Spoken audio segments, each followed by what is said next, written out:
My friend and yours, Alan McLeod, over at Mint Press. Mint Press always doing great work, and Mint Press what may be one of the and I used to do a show with them, maybe one of the outlets that is attacked by the Trump administration, since they are going after pro-Palestine outlets, which means anti-genocide outlets. Alan McLeod did some great research to show that a professor at the professor at the center of the Columbia University deportation scandal is a former Israeli spy.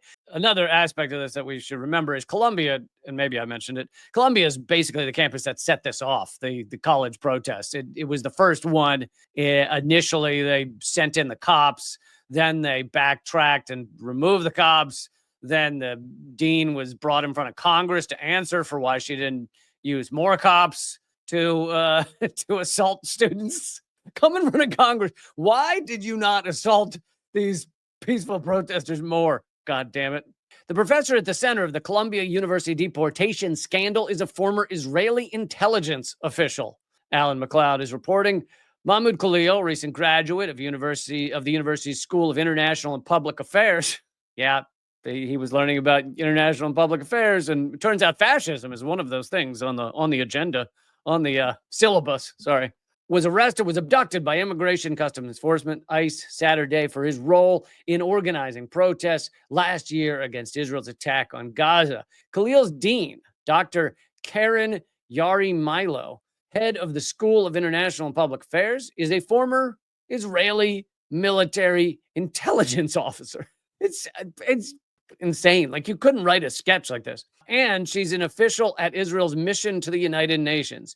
Yari-Milo played a significant role in drumming up public concern about a supposed wave of intolerable anti-Semitism sweeping across the campus, which I'd like to say, as a Jew, it wasn't anti-Semitism, okay? It was anti-genocide. There's a difference there. Don't know if you know. There's a difference. Thereby laying the groundwork for the extensive crackdown on civil liberties that has followed the protests. Before entering academia, she served as an officer and an intelligence analyst with the Israeli Defense Forces.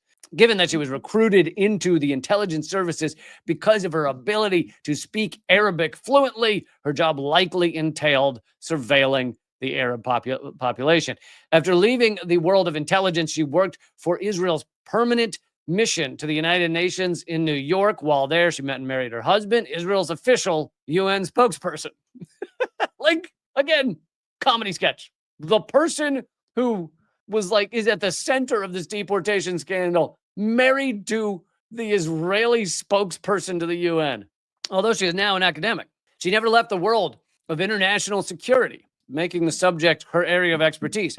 She has made a point of trying to lift women's voices in the field. One of these was the then U.S. Director of National Security, Avril Haines, whom she spoke with in 2023. But even though Khalil was a student in her school, she had nothing to say about his arrest. Indeed, rather than speak out on the issue, as activists have demanded, she instead chose this week to invite Naftali Bennett, Prime Minister of Israel from 2021 to 2022, to speak at Columbia. Students protesting Tuesday's event were condemned by university authorities for harassing her. It is estimated that at least 8%, I was surprised to hear these numbers, 8% of all American college students participated in demonstrations denouncing the genocidal attack on Gaza and calling on educational institutions to divest from Israel. Like, I knew it was a lot of protests across the country. I didn't know it was 8% of college students. The nationwide movement began at Columbia April 17th. Protesters were shocked when the cops, the NYPD, were called in. They hadn't been called in since 1968 to attack peaceful demonstrators, which I remember covering that at the time. It was pretty shocking. And it was like the same week that it happened in 1968 when the NYPD was brought in to attack peaceful protesters protesting the Vietnam War. Mahmud Khalil was among the leaders of the movement. The Syrian-born Palestinian refugee was willing to speak calmly and cogently to the press about the protest goals. And this is one of the reasons they're going after him specifically, is to set an example, yes, but the ones who are able to speak clearly and cogently about these things, that know their history, that know their numbers on these issues, and are not just speaking from a place of emotion, which, by the way, I'm fine with those people too. I love people coming up to these protests and speaking from emotion and saying, I don't know a lot about the issue, but this is a fucking genocide. Like, I want those people. But do I want them to be the face, like the ones speaking to the media, the ones on Piers Morgan getting yelled at by a complete lunatic Zionist? No, those are not the ones.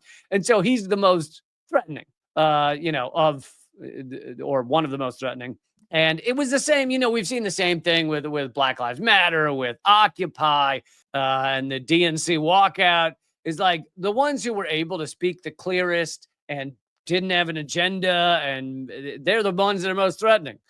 Not to throw myself into the lot a little bit, but I'd like to think that not because I speak well. I think I speak very poorly, but it's because I think that comedy is able to cut through a lot of the bullshit. And so I think that makes kind of what I do, some of it threatening, which might be why I have some of the most suppressed channels. I don't know. Could be. Anyway, ICE proudly apprehended. This is a quote from Trump, by the way. ICE proudly apprehended and detained Mahmud Khalil, a radical, foreign, Elon Musk is foreign too, asshole.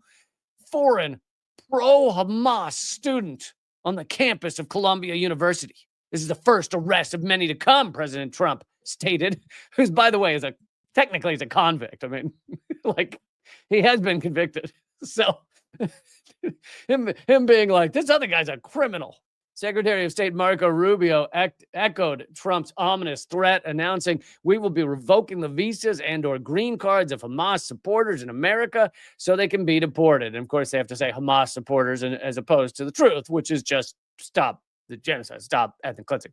In another clear threat, the Trump administration moved to cancel $400 million in funding to Colombia, which is hilarious because Colombia was like the first to call the police to come beat peaceful protesters. And they got to be throwing up their hands and going, what do we have to do? Like, we have violated every student's right. We're just beating up students left and right. Like, and we're still getting $400 million taken from our college. I mean, we have been utter arseholes, and yet it's not good enough for Trump. Great article. There's some more stuff there. By the way, the photo at the top is Yari-Milo standing next to and laughing heartily with Hillary Clinton.